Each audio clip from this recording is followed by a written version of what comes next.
Seafood Scolio naman ang iluluto for today's video. Meron akong dalawang chef na magluluto kasama ko.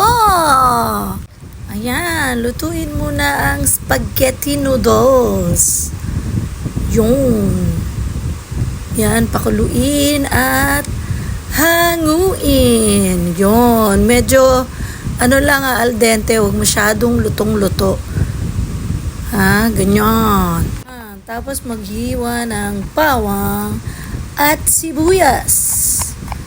Ito, cherry tomatoes. Nakalimutan natin. Ganyan ang hiwa. Tapos spaghetti pasta, of course.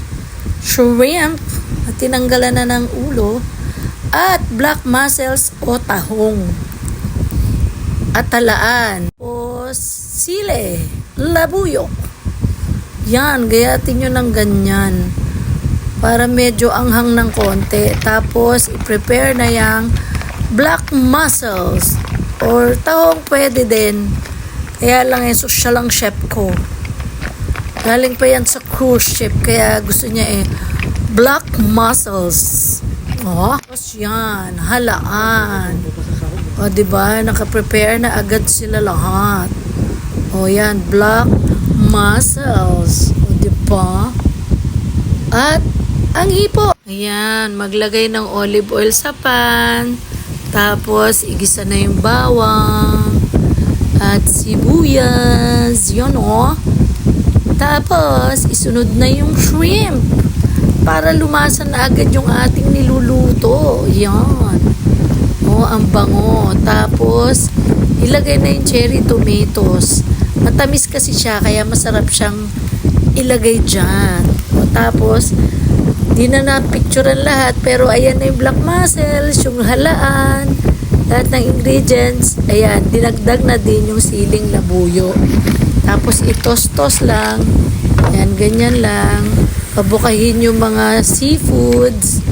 Yun o, ganyan. Ayan, yung lutong spaghetti, dapat i-dip nyo ulit sa hot water. Yun daw yung sikreto ng mga chef para masarap.